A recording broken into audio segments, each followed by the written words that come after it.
नमस्कार बच्चों, स्वागत है आपका आप ही के YouTube चैनल पे। आज के लेसन में हम डिस्कस करने वाले हैं कि जब इवेपोरेशन होता है तो वहाँ कूलिंग क्यों होती है। पिछले लेसन में हमने ये पढ़ा था कि इवेपोरेशन क्या होता है। ठीक है, इवेपोरेशन क्या होता है वो हमें पता चल गया। एक और बार रिवाइज कर लेते हैं। इवेपोरेशन क्या होता है? इवेपोरेशन यानी कि लिक्विड स्टेट से गैसीय स्टेट में जो कन्वर्जन होता है बिलो बॉइलिंग पॉइंट, उसे हम क्या कहते हैं? इवेपोरेशन कहते हैं।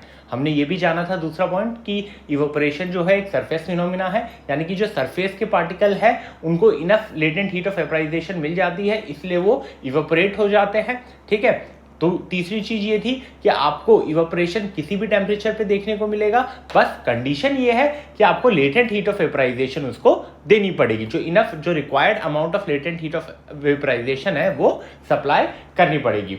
तो चलिए समझते हैं अब इस फिनोमिना को कि इससे कूलिंग कैसे होती है। इवेपोरेशन क्या होता है वो समझ लिया, अब ये कूलिंग किस तरीके से करता है ये देख लेते हैं। तो एक एग्जांपल लेते हैं। मान लीजिए हमारे पास एक टेबल है, उस टेबल पे क्या गिरा हुआ है? वाटर गिरा हुआ है।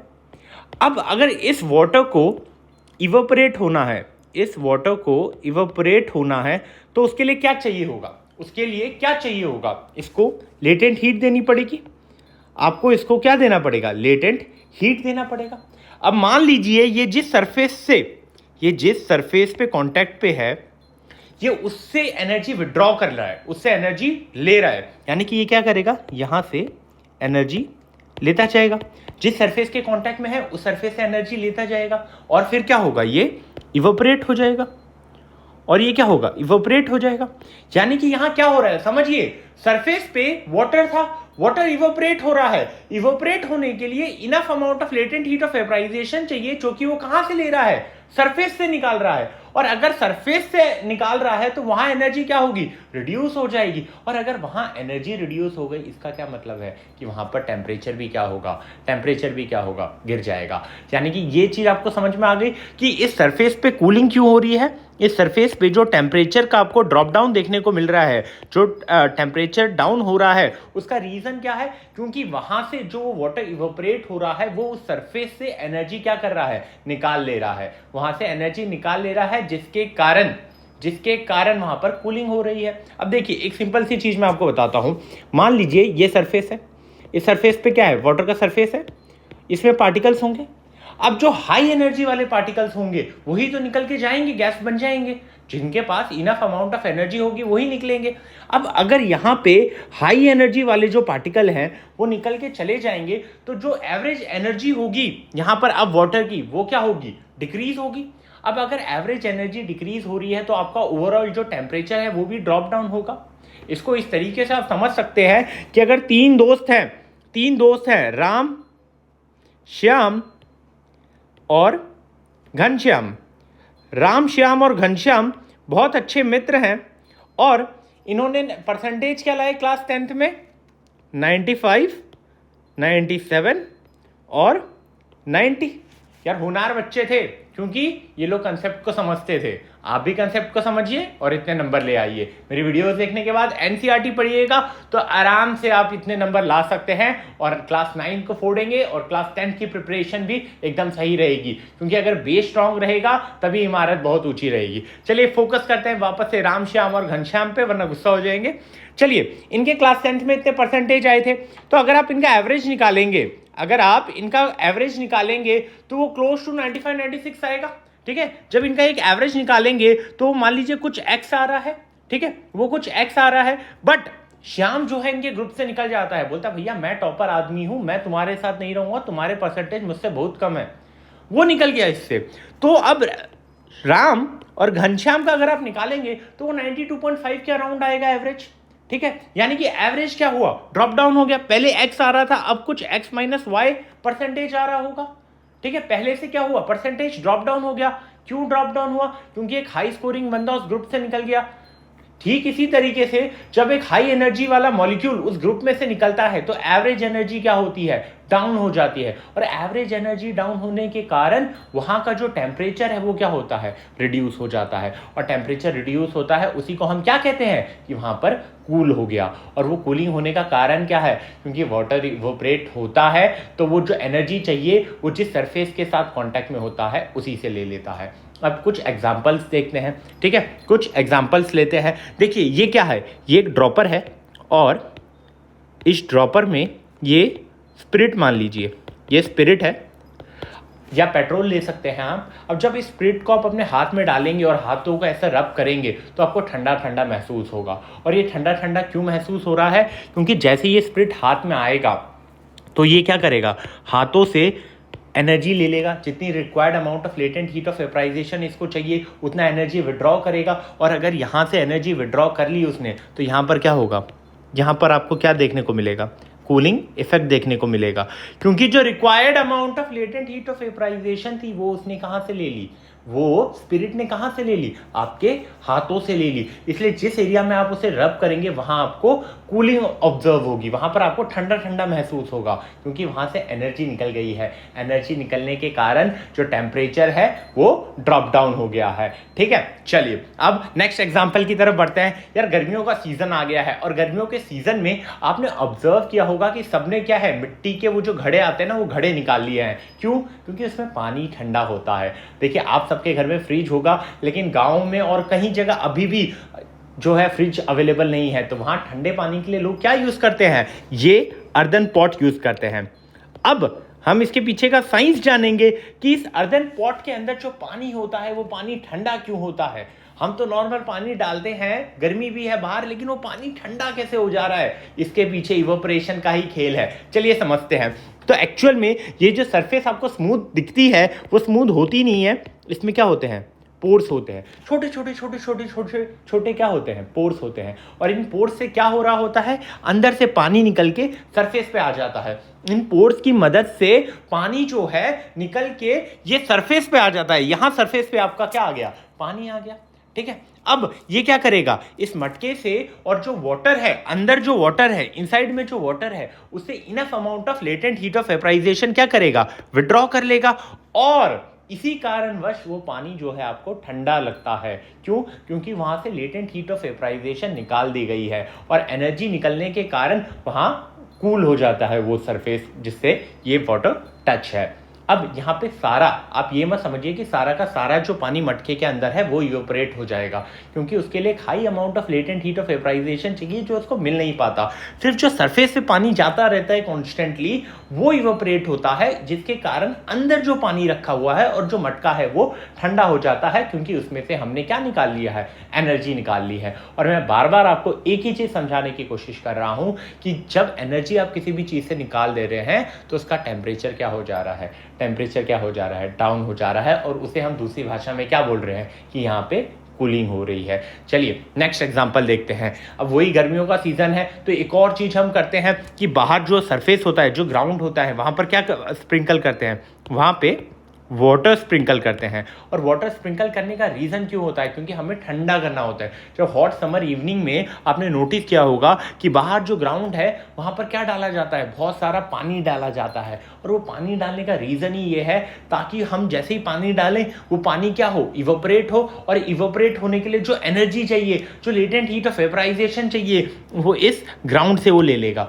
और जब इस ग्राउंड से वो एनर्जी ले लेगा तो हमें क्या लगेगा, वातावरण ठंडा ठंडा लगेगा। इसीलिए हम लोग शाम को, जब समर की हॉट इवनिंग होती है, हॉट डे के बाद जो इवनिंग आती है, उसमें हम क्या स्प्रिंकल करते हैं, वाटर स्प्रिंकल करते हैं। क्योंकि हम क्या करना चाह रहे हैं, वहां उस सराउंडिंग को ठंडा करना चाह रहे हैं। और वो ठंडा होगा कैसे, पानी डाला, पानी इवोपरेट हुआ। इवोपरेट होने के लिए जो एनर्जी चाहिए वो किससे लेगा, जिस सरफेस के साथ वो कॉन्टैक्ट में है, यानी कि ग्राउंड से ले लेगा। और जो पेड़ होते हैं, पेड़ों में जो पत्ते होते हैं, उन पत्तों में जो वाटर कंटेंट होता है, जो भी पानी का ड्रॉपलेट पड़ा होगा, वो जब इवोपरेट होता है तो उसी के कारण हमें सराउंडिंग भी क्या लगता है, ठंडा लगता है। इसलिए कहते हैं पेड़ उगाइए, वातावरण बचाइए। चलिए आगे चलते हैं। अब गर्मियों के टाइम आपने ऑब्जर्व किया होगा कि हमें पसीना बहुत निकलता है। वो पसीना क्यों निकलता है, क्योंकि हमारी बॉडी हमारा टेम्परेचर जो है वो कांस्टेंट रखना चाहती है। इसलिए जैसे ही बहुत एक्सरसाइज करने के बाद आप बहुत हार्डवर्क करते हो, उसके बाद पसीना निकल जाता है, बिकॉज टेम्परेचर को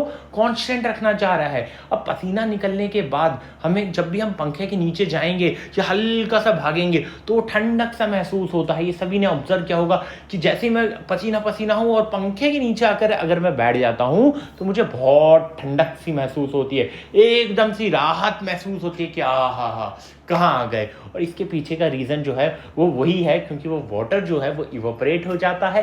लेटेंट हीट ऑफ वेपराइजेशन जो है वो हमारी बॉडी से ले लेता है, इसलिए हमें क्या फील होता है, इसलिए हमें ठंडा फील होता है। और फैन के नीचे आके बैठ जाएंगे यानी कि रेट ऑफ इवोपरेशन इंक्रीज हो गया, इसलिए यार एकदम मस्त राहत मिलती है। तो जब प्रेस्पिरेशन होता है वो कब होता है, गर्मियों के टाइम पे बहुत ज़्यादा होता है, इसलिए एडवाइजेबल क्या है कि गर्मी के टाइम आप कॉटन के क्लोथ पहनो। तो एग्जाम में बहुत सारे क्वेश्चन पूछे जाते हैं, वही क्वेश्चन अब हम डिस्कस करते हैं। तो पहला क्वेश्चन ये है कि हम लोग हॉट समर डे में कॉटन के कपड़े क्यों पहनते हैं। ये कॉटन के कपड़े हैं और ये एक हॉट समर डे है, तो इसमें हम कॉटन के कपड़े क्यों पहनते हैं। अभी हमने पढ़ा कि पसीना निकलता है, तो कॉटन का जो कपड़ा है वो एकदम अच्छी तरीके से किसको अब्जॉर्ब कर लेता है, जो हमारा स्वेट है, जो हमारा पसीना है, उसको एब्जॉर्ब कर लेता है और एब्जॉर्ब करने के बाद एक्सपोज कर देता है किससे, सराउंडिंग से। तो वो जो पसीना है जो आप एब्जॉर्ब कर लिया है कॉटन क्लोथ ने, वो इवोपरेट होगा, लेटेंट हीट ऑफ वेपराइजेशन अपनी बॉडी से लेगा और हमें ठंडक महसूस होगी।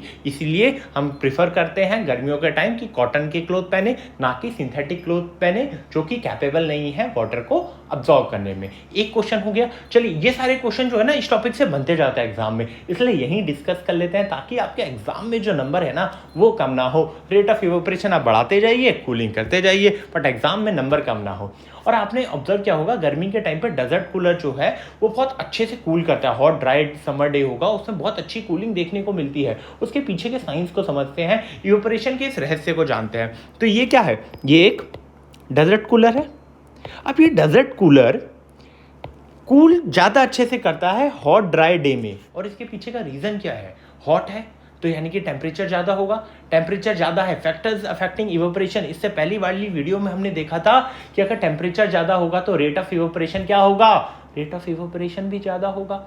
ठीक है, यानी कि वाटर जो है जल्दी जल्दी इवोपरेट होगा, और जल्दी जल्दी इवोपरेट होगा यानी कि क्या होगा, कूलिंग होगी। इवोपरेशन हो रहा है यानी कि कूलिंग हो रही है, तो जितना ज़्यादा रेट से इवोपरेशन होगा उतनी ही ज़्यादा रेट से क्या होगी, कूलिंग होगी। अब ड्राई भी है यानी कि ह्यूमिडिटी कम है, और ह्यूमिडिटी कम होती है, ये फैक्टर अगर हमारा कम होता है, ह्यूमिडिटी का इन्वर्स रिलेशन होता है रेट ऑफ इवोपरेशन के साथ। और अगर ह्यूमिडिटी कम है, ह्यूमिडिटी अगर आपकी कम है तो रेट ऑफ इवोपरेशन क्या होगा, ज़्यादा होगा। यानी कि दोनों ही पैरामीटर जो है वो फेवरेबल है कि रेट ऑफ इवोपरेशन जो है इंक्रीज हो।